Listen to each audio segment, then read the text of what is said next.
Since RFK Jr. and President Trump held a press conference on Tylenol and autism, my cell phone exploded with tweets, emails, and messages asking for me to uncover the truth. Interestingly enough, I was actually working on a video for a new Truth or Scare episode on the association between Tylenol and autism. Now, I wanted to come into this video very level-headed, relaxed, just to talk about the facts, cover what was wrong, cover what was right, but this press conference was just so bad. So full of inaccuracies, lies, judgment. It literally depressed me to see how far we've fallen. I've said that the information I present on this channel is not political, it's clinical.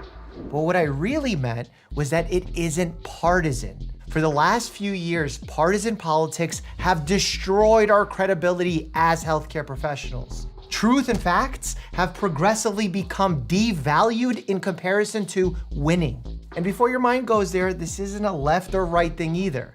Whether it was President Biden announcing boosters before the CDC and FDA even approved them, or President Trump pushing hydroxychloroquine as a game changer while his own NIH rushed to fact check him. Even Vice President Kamala Harris has played this game, claiming she would not get Trump's vaccine, only to get it several months later.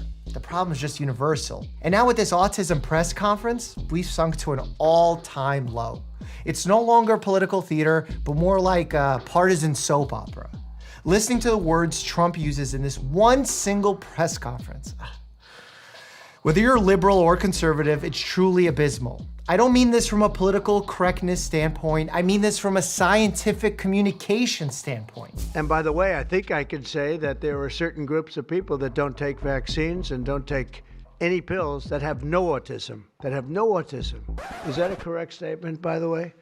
See, Bobby wants to be very careful with what he says, and he should, but I'm not so careful with what I say. Imagine your own doctor repeating those lines to you. This is based on what I feel. Scientific press conferences are not supposed to be about how you feel.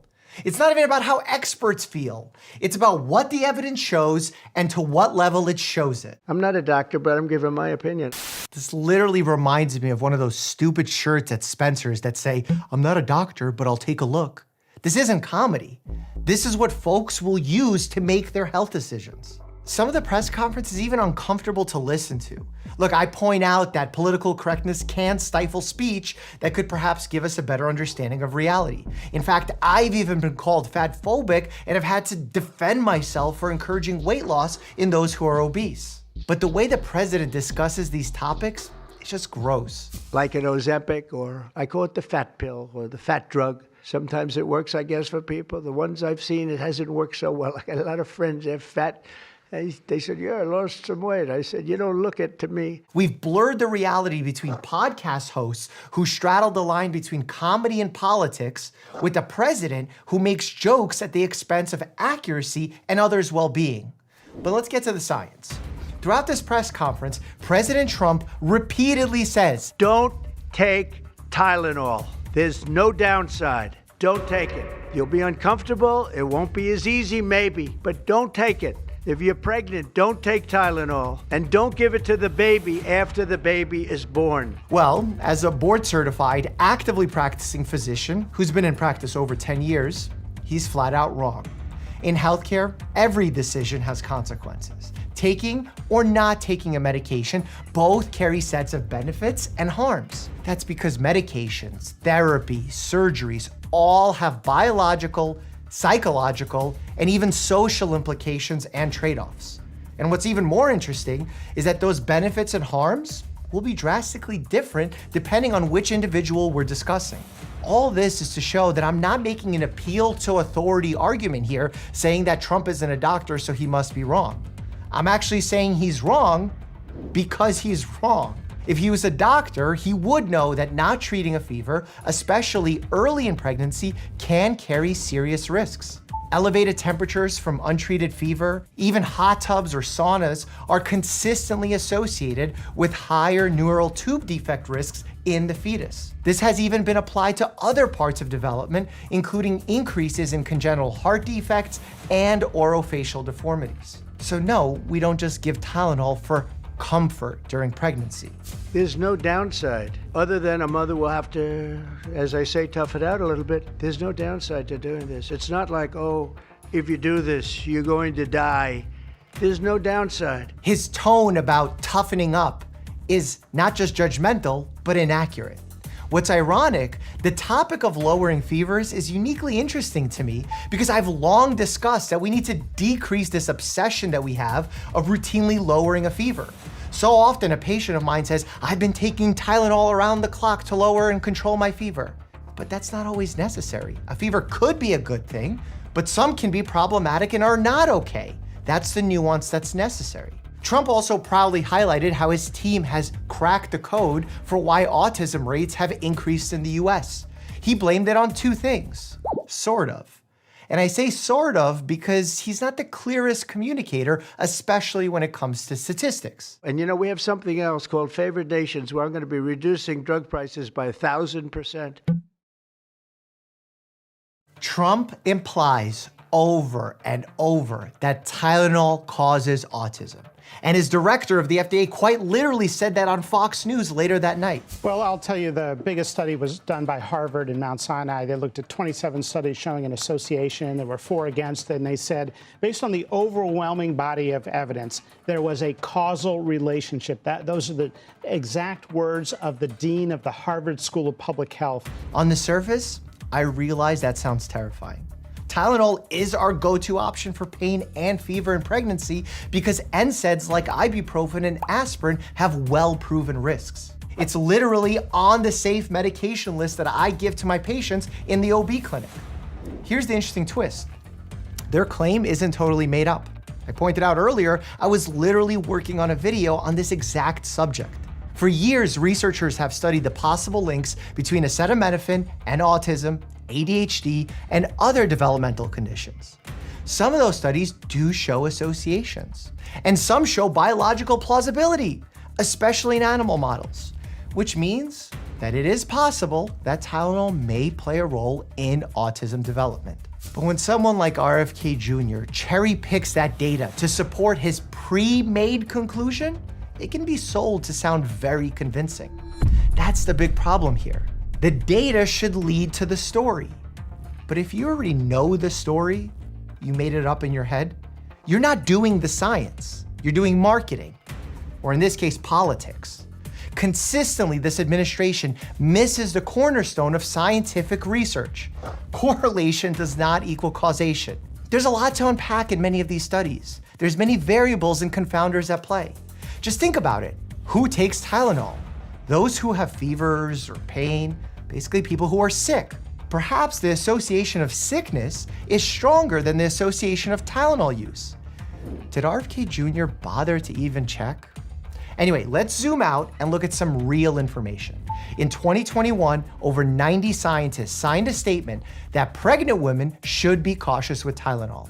Not to stop it, not to ban it, just to be cautious. Which really, I feel like that should always be the case with medications. Fast forward, the biggest study came out this year in Sweden, not in the US, looking at over 2 million children. When they compared siblings, one who was exposed to Tylenol, one not, boom, no increased autism risk. That's really powerful because siblings share genetics, environment, and parental health habits. So if Tylenol was truly to blame, you'd expect a signal there, but it wasn't. Other big studies since then? Same story.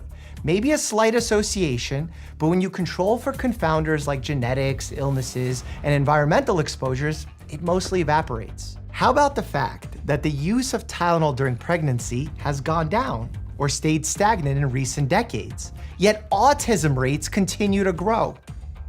Less Tylenol, more autism. Doesn't make sense. Translation, the Tylenol autism link is not proven. Now here's where I get frustrated. Trump, RFK Jr., and the rest of the administration presented this like a settled fact when it's obviously not. Even the author from the Harvard School of Public Health, who was misquoted, by the way, by Dr. McCary, clearly said further research is needed to confirm the association and determine causality. He sent that in his message to Trump's team before the press conference. Now, there's a world of a difference between there might be a risk here that's worth studying and this definitively causes autism. When you nix nuance and mix that messaging with partisan politics, people lose trust in us, actual doctors. It also pushes some to avoid Tylenol when they really need it. Will people actually get hurt as a result of this press conference? Sure. I actually don't think that's unreasonable to expect. Truly, this is part of a bigger pattern. RFK Jr. and other politicians have built their careers on overstating scientific uncertainty, especially with autism. First vaccines, now Tylenol. Same playbook. Highlight just enough data to sound convincing, then exaggerate the conclusions. And Trump?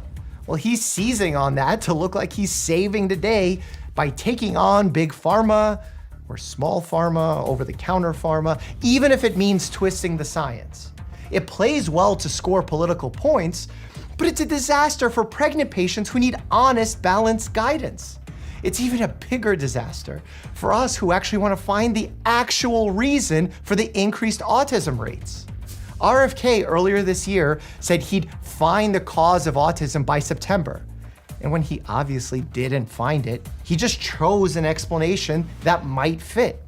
So if you're watching this and you're pregnant or planning to be, what do?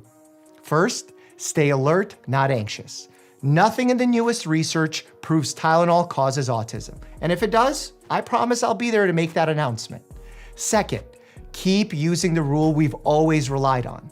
Lowest dose, shortest duration, only when the benefits outweigh the harms. Third, if you have questions, don't hesitate to talk to your family medicine or OB doctor, because the proven risks of untreated fever, migraines, or severe pain can outweigh the theoretical risks of Tylenol. Science certainly evolves, but right now, the balance of evidence, even the author of the study used by RFK Jr., says Tylenol is safe enough for occasional use in pregnancy when necessary.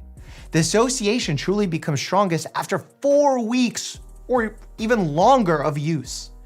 Trump and RFK took a complicated, unsettled area of research and oversimplified it into a scary narrative for their own benefit. That's not helping anyone.